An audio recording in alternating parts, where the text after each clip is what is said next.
Hey guys, so I wanted to make a video about the nuclear situation in Japan right now. We hear a lot about the nuclear plant and about nuclear energy and with the radiation and the leaks and all these kind of other things. And so I think for a lot of us we kind of assume that we know what's going on, but we really don't. And so I thought that I would kind of explain it a little because we talked about it in one of my classes recently, and my professor pretty much explained how it works and what's wrong, stuff like that. So I am going to try to explain it to you. I may be wrong, and there may be some of you out there that know what I mean, but what I'm not really getting across. Some of you that know this way better than I do. Please feel free to comment below or even make your own video in response. But I just thought that I would try to explain it to you just to get us talking about it, because it's a really big problem that we may have to deal with, and it's scary, and it's I think just the uncertainty of it, the fact that we don't know what's going to happen, the fact that we're trying so hard to stop and it seems like we can't.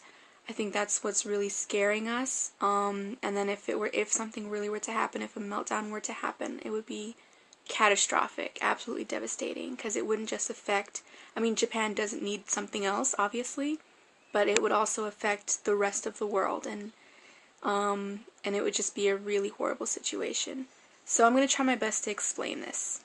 Okay, so basically, what we have is nuclear rods, and these are naturally radioactive rods.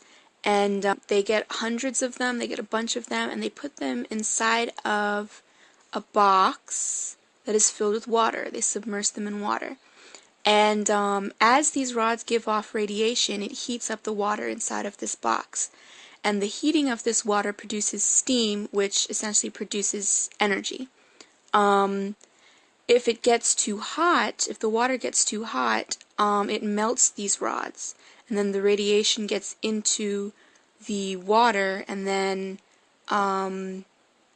it boils over, and then you have a radiation leak, pretty much. So in Japan, what they have is a cooling system that is in the basement of the building where they keep this nuclear reactor, and the water from the ocean would basically go through it, and that's what keeps it cool, keeps the nuclear reactor cool. What happened was, even though the nuclear plant survived the earthquake, it didn't survive the tsunami, because the tsunami came in and flooded their basement and basically got rid of their cooling system, which is why it's starting to overheat. This nuclear reactor is inside of I think it's a 6-inch thick steel, completely steel container, and then this steel container is also inside of a 13-inch, I believe, concrete wall. I'm sorry, concrete container, essentially. And then all of that is inside of the building, which is what you see. And so this is what your nuclear plant looks like. What happened in Japan was that since their cooling system got flooded out, this started to overheat. And as it overheated, it started to build up pressure, and you started to get leaks. You started to get little explosions. This is the little explosions that they've been having. Little explosions that are letting out radiation. And basically the radiation leaks into the first containment and begins to build up pressure. And what Japan has been doing is they have been opening vents or whatever it is to let some of that radiation out. So some of that radiation has been getting into the air. Because if they were to leave it in there, this would explode, and then this exploding would cause this to explode. Oh, sorry, my arrow is so messed up. And then this exploding would cause this to explode. And then basically the whole building is exploded by now. And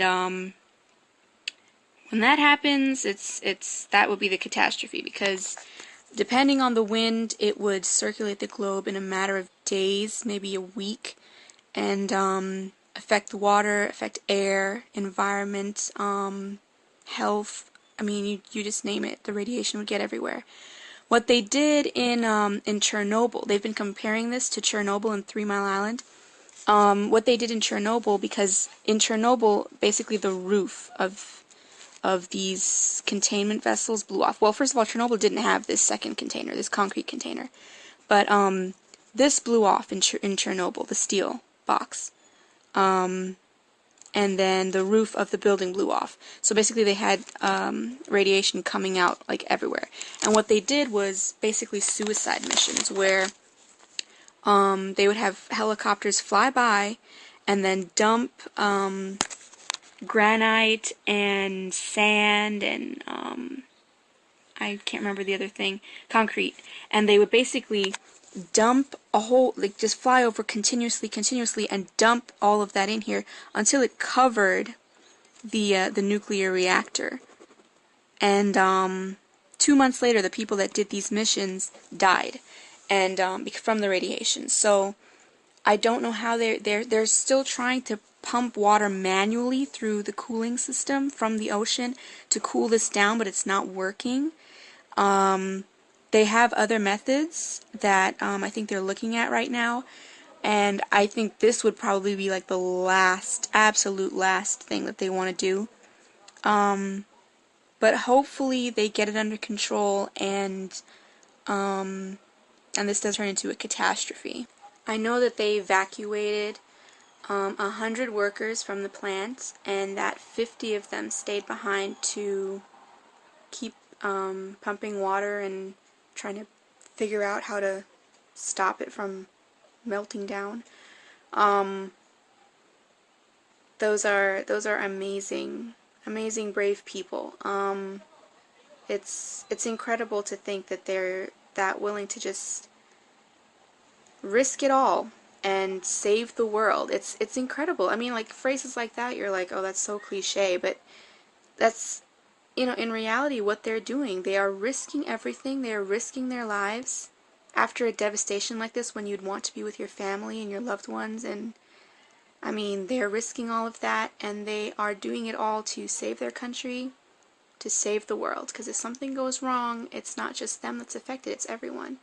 And we don't even know their names. We don't know their lives. We don't know their families. Do they have kids? We don't know how old or how young they are. We just know that they're there and they're doing their job. What they would say is their job. And my prayers go out to them. They're amazing people. I just wanted to say something about, I think CNN had asked the question that, is it okay to joke about catastrophes and things like that? And I thought that it's kind of sad that you see jokes and stuff about this already.